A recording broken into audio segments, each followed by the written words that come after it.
Rafael, psicólogo, e eu também já tive um amigo imaginário. Hoje a reflexão é sobre Meguro Bashira. Tem spoiler de todo o anime de Blue Lock. Vamos lá.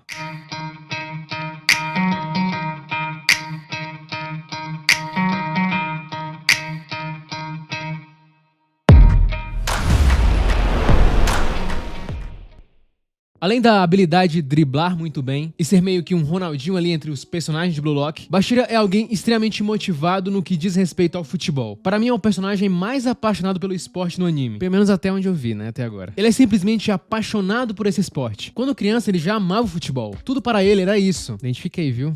Absurdamente. O futebol era o motivo da sua alegria e realização. Agora, desde pequeno, Bashira demonstrava uma personalidade diferente das outras crianças. Ele era bem mais expressivo e excêntrico que os seus colegas. E não apenas isso, ele já jogava melhor que os outros alunos. Ele ficava tão na frente dos outros que acabou levando ele a se sentir sozinho. Olha só, visto que as outras crianças meio que se afastaram dele. Elas não queriam muito interagir com ele, por causa do seu jeito diferente de ver o mundo, por causa das suas atitudes, e também, obviamente, porque as crianças sempre perdiam pra ele. Ficava sem graça pra elas. E começaram a chamar ele de estranho e monstro. A sua mãe foi muito importante nesse aspecto, porque ela encorajava ele a ele ser ele mesmo. Ela falava pra ele dar voz a seu eu interior, e não abafar isso por causa das outras pessoas. Só que, inevitavelmente, o Bashira acaba ficando mais isolado, o que acaba criando um pequeno trauma nele. A fase da infância é um período que vai deixar marcas em toda a nossa vida. E não são apenas grandes traumas que causam impacto, mas sim também traumas mais sutis, que causam danos lentos e que vão acumulando ao longo da vida. E às vezes nem percebemos ele vindo, mas mesmo assim acaba afetando a gente profundamente. Às vezes eles são difíceis de perceber. Por exemplo, a ausência dos pais em momentos importantes podem estar causando uma dificuldade de você lidar com as relações no futuro. Eles podem aparecer como um sentimento geral de desconfiança ou desapego, um sentimento que se infiltra nos relacionamentos adultos, mesmo quando esses relacionamentos são com pessoas que não são prejudiciais. E às vezes o trauma mais sutil nem sempre é sobre o que aconteceu com a pessoa, é sobre também o que não aconteceu, como por exemplo, ser isolado, não ter amigos. No Bashira, esse abandono dos colegas gerou um comportamento nele de temer ficar sozinho, o que levou ele a criar uma espécie de amigo imaginário, que substituía coisas que as outras pessoas não faziam, como jogar bola com ele, já que as outras crianças não queriam fazer isso. Esse amigo imaginário ele apelidou de monstro. Poderia ser qualquer coisa ou qualquer representação, mas ele escolheu chamar ele assim. Talvez por causa que ele se via como um monstro, e aquilo era uma representação dele, ou aquilo era uma proteção. Podem ser vários motivos que o autor usou essa imagem. É difícil definir o que esse monstro representava pro Bashira. Parece lógico que as crianças que inventam amigos invisíveis possam ser solitárias ou ter problemas sociais, mas os estudos não apoiam muito essas suposições. De fato, em comparação com aqueles que não os criam, as crianças com companheiros imaginários, amigos imaginários ou objetos personificados tendem a ser menos tímidas, se envolvem em mais risadas e sorrisos com os colegas e se saem melhor em tarefas que envolvem imaginar como alguém pode pensar. Por exemplo, crianças mais velhas, filhos únicos e crianças que não assistem muito televisão são mais propensas a criar um amigo imaginário. Ou seja, isso provavelmente reflete a oportunidade. As crianças precisariam de tempo sozinhas para serem capazes de inventar amigos imaginários. Porém, apesar de ter esse amigo imaginário, a grande verdade é que o Bashira queria ter um amigo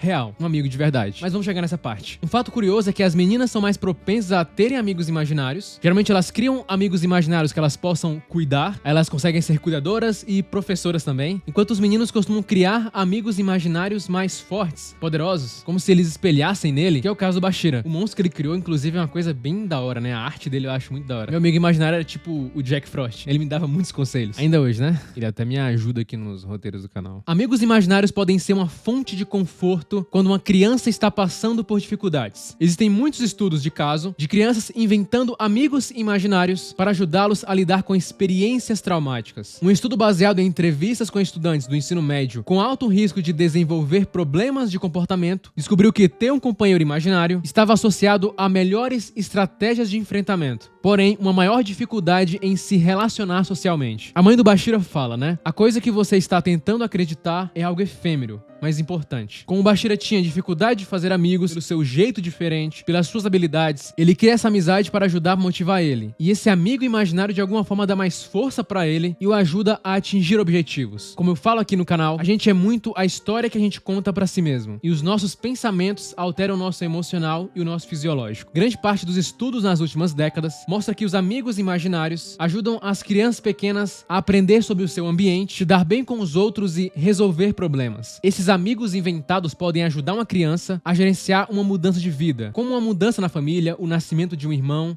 um divórcio e fazer novos amigos. Basicamente, amigos imaginários são úteis para lidar com situações desconfortáveis, como uma saída para sentimentos que eles não entendem ou não podem expressar, ou também como uma desculpa para comportamentos mais destrutivos. Um outro ponto curioso também é que geralmente as crianças sabem que aquele amigo é imaginário, que não é real de fato. Acredito que o Bashira também sabe, eu acho. Bashira, após ficar mais velho, continua jogando com o monstro. Ele continuava muito melhor que as crianças da sua idade no futebol. Então ele conhece o jogador Noel Noah, o melhor jogador do mundo no universo de Blue Lock, melhor que o Messi e o Ronaldo, inclusive. E o Bashira queria jogar igual a ele, com aquela mesma paixão. Bashira queria encontrar alguém que gostasse de futebol igual a ele. Ele não queria estar sozinho nessa. Percebe que mais uma vez era algo relacionado a ele não estar sozinho na vida? Ele queria jogar ao lado de uma pessoa que tinha a mesma paixão que ele no futebol. E quando ele conhece o Izagi, ele vê como alguém que era de fato apaixonado pelo futebol igual a ele. E é nesse ambiente de Blue Lock que ele acaba confrontando mais ainda com essa situação inacabada da infância dele. Ele continua lidando com seu amigo imaginário, porém ele acaba fazendo novas amizades. Uma delas, essa amizade com o Izagi, que de novo dá muito significado pra ele. Mas não apenas ele. Outros como o Shigiri, o Kunigami, acabam se tornando amigos dele também. Então os amigos que ele não tinha na infância, ele passa a ter agora. Porém, ele continua lidando com a presença do monstro. Ou seja, de alguma forma, ele se sentia sozinho ainda. E esse é um ponto importante, porque a solidão é uma das coisas que mais impactam a gente. Ela é uma das coisas que mais afetam a nossa saúde no geral. Gostemos ou não, somos mamíferos sociais. Precisamos interagir uns com os outros e, como sociedade, tendemos a nos organizar em comunidades. A solidão, outro termo para isolamento social, não é novidade. Autores escrevem sobre isso há séculos, mas é muito mais do que uma fonte de inspiração para artes. Solidão é um mecanismo biológico que leva as pessoas a encontrar a interação social que lhes falta e precisam. Para o Bashira, não faria sentido ele ficar sozinho o tempo inteiro. Ele joga futebol. O cérebro empurra um indivíduo solitário para que ele busque interação. Porque, novamente, somos mamíferos sociais. Precisamos de companhia porque nossos ancestrais pré-históricos precisavam desesperadamente de companhia para sobreviver. A presença de outros seres humanos garantiu proteção e apoio, tanto para si mesmos quanto para seus descendentes. E nossos cérebros ainda pensam que precisamos estar cercados de outras pessoas para sobrevivermos. O que faz sentido de um ponto de vista, mas não faz de outro. Não somos mais dependente dos outros como antes. Não em tudo, obviamente. Pesquisadores descobriram que o isolamento social afeta a ativação de neurônios dopaminérgicos e serotoninérgicos, que são fundamentais para o nosso bem-estar emocional. O pesquisador Matthew Gillians e seus colegas descobriram que os neurônios dopaminérgicos em uma região do cérebro chamada de núcleo dorsal da RAF foram ativados em resposta ao isolamento social agudo e desencadearam a motivação para procurar e se envolver novamente em interações sociais. Então o sentimento que o Bashira sofre de solidão é algo biológico.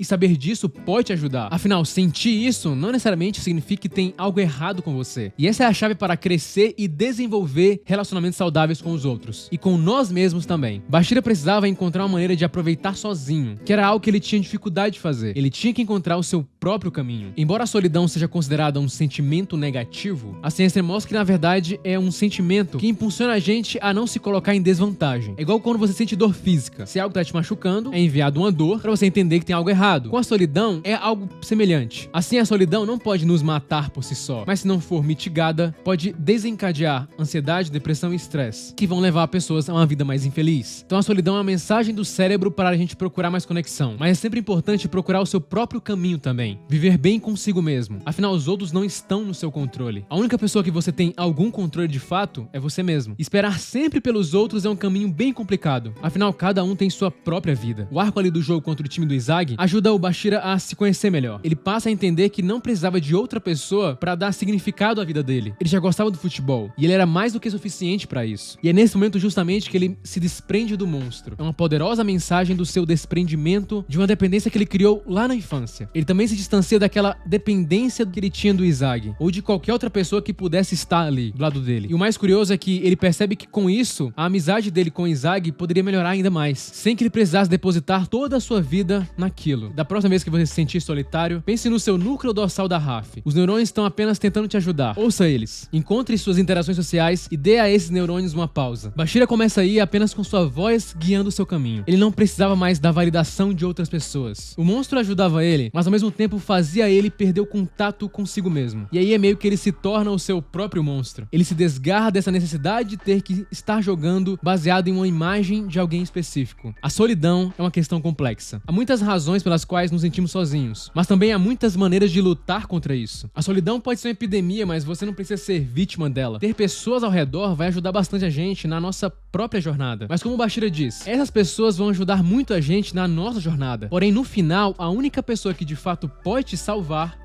é você mesmo. Curta, se inscreva e compartilhe. É apenas o começo.